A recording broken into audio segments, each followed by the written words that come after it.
So in this video, I'm going to unwisely try to do something I've never done before, which is doing a video while taking care of a very small puppy. So let me give you an introduction. This is Daisy or Daisy May, and we've had two dogs for years now, and our last, so we still have Timbit, but our other Maltese Shih Tzu, so Maltzu, Maggie, she passed away in April, and so we just got Daisy May, who's a Maltipoo 6 days ago, and we're best buds. But she's really angry at me right now because I'm on puppy duty, and she doesn't want to be in this room with me. Nonetheless, I'm going to persist and try to record this video, and I'm going to be looking off to the side periodically, as you can hear her. I don't know if you can hear her whining, but I don't think the mic picks that up, which is a good thing. Anyway, so I will have somewhat distracted attention, but be that as it may. In my last video, I talked about deconstruction, and I wanted to emphasize the point that while evangelical apologists build a lot of their ministry these days on critiquing and attacking deconstruction as apostasy or a rejection of the faith, in fact, deconstruction is a healthy process, part of an intellectual, spiritual formation where a Christian grows and leaves behind milk or less adequate or fulsome theological understandings and should gravitate toward more robust, fulsome theological understandings over time.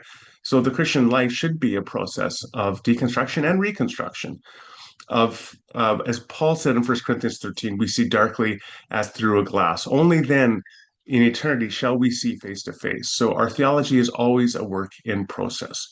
Well, this invited the following comment from this gentleman, William Finch, who said, it depends on what you're deconstructing from. Are you deconstructing from the notion of the Trinity, questioning Jesus' divinity, etc.?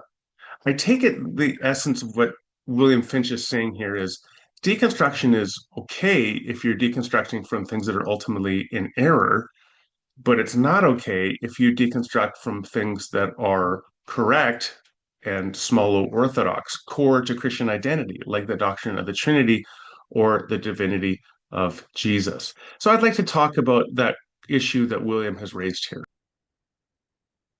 So, quick update. As I said, Daisy's really unhappy. So, I've got some string and stuff I'm going to try to distract her with while I do this video. Okay, so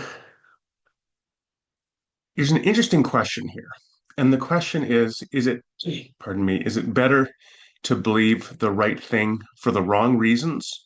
Or is it better to believe the wrong thing for the right reasons? I've ever thought about that? That's an interesting question because it gets into the question of different kinds of truth. We'll put it that way. So you can have truth in terms of having correct beliefs. You can also have truth in terms of embodying epistemic virtues, being a truthful person. Sometimes, because we don't see everything, then being a truthful person will ultimately not give us, in a particular instance, a true proposition. If you are truly objective about all things, weigh all the evidence, exhibit epistemic virtue, that doesn't ensure or guarantee that you will have true beliefs. And we don't have control over that. What we have control over is the epistemic virtues that we exhibit as we seek to form ourselves into people who are truth seekers. So, with that in mind, it's the same thing like morality. You don't always make the correct moral decision in like if you face a true moral dilemma. You may not always make the correct moral decision, but you can be the kind of person who exemplifies moral virtue. And all things being equal, you are more likely, if you exhibit moral virtue or epistemic virtue, to acquire morally good actions and true beliefs, but it's just no guarantee. Okay, the string didn't work, and this is a disaster, but I'm going to keep persisting, and we'll see how it goes. So I think of my friend Dale Tuggy. Many of you would know who Dale is. Dale is a Christian philosopher, and I don't know, 30 years ago, he started looking very carefully at the doctrine of the Trinity and related to that, the doctrine of the incarnation. he came from an evangelical Christian background. If memory serves, he went to Wheaton College. Dale ultimately rejected Trinitarian theology and with it the doctrine of the incarnation. He ended up with what I would think is incorrect beliefs about very important issues of orthodoxy. That's my view. But Dale did so exhibiting, so far as I can see, epistemic virtue in terms of his assessment of evidence and grappling with evidence, the research that he did, looking at sources, carefully studying scripture, church history, logic, experience, all sorts of issues. And through that process, he came out with beliefs that I think are incorrect. But he did so exhibiting more virtue than 99.999% of Christians in the world today, who never think that much about the beliefs and just accept what they're told. Dale looked carefully and ended up with a different conclusion. Now, of course, there are other Christians who do what Dale did and end up orthodox. And there is this thing here. Uh, it's called, well, it's the fact is that we don't control the beliefs that we end up with, the beliefs that we have directly. I can't choose to believe the things I believe. I can choose to exhibit epistemic virtue in assessing evidence. And that may mean I end up like Dale, unorthodox, or it may mean that I end up like somebody else who is orthodox. I can't control that outcome in terms of the belief. What I can control is how I'm going to respond to evidence and to exhibit epistemic virtue in the pursuit of truth. And I think Dale did that, just like I think other Christians who end up Orthodox do that. But that raises that question, who's in a better position? Dale Tuggy, assuming orthodoxy is correct, assuming the doctrine of the Trinity is true and the doctrine of the incarnation is true, who is better off?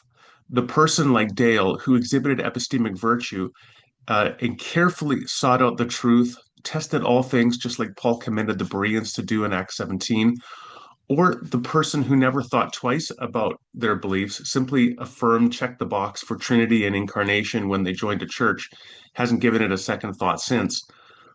They may have the true belief, but Dale was the true truth seeker. He was the true person formed in his search for truth.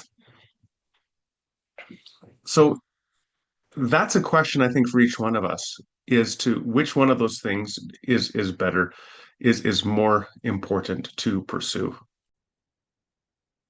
Now, this might seem like a little bit of an aside, but bear with me. Um, 45 years ago, 44 years ago, I got a Petra album. Petra was a Christian rock band, and interestingly, I saw Petra live last year, which was a blast. John Schlitt, their second singer, was singing with them, and they did a wonderful job. Except that Bob Hartman, I think his name is the guitarist, kept making pro-Trump comments, which was nauseating and really unfortunate. Apart from that, it was a great show, a walk down memory lane. I listened to Petra a lot in the early and mid 80s, and it was interesting listening to it again after many years, how much some of their songs remind me of other bands of the time, like Foreigner or blanking now, that band from, hold on a second.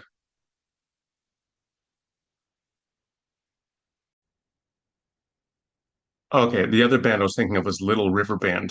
So it was interesting how Petra sounded a lot like those other bands of the time, which I didn't realize back in the early 80s. But anyways, a great show. And one of the songs they played was perhaps their biggest hit. It was called Beyond Belief. Came out, I think, in 1990 after I'd kind of stopped listening to them. And the chorus says, there's a higher place to go beyond belief, beyond belief.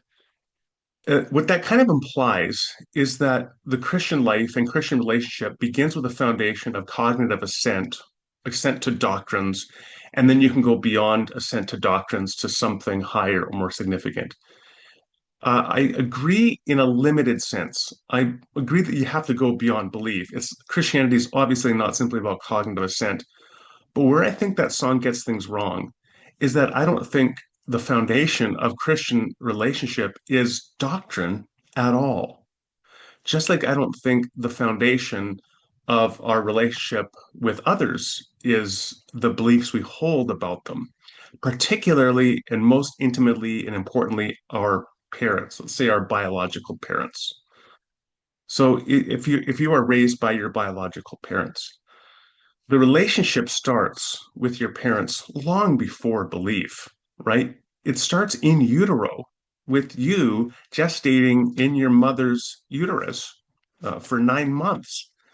That's where the relationship starts. And then after you were born, for a long time, you have a relationship without having any any beliefs about who your parents are.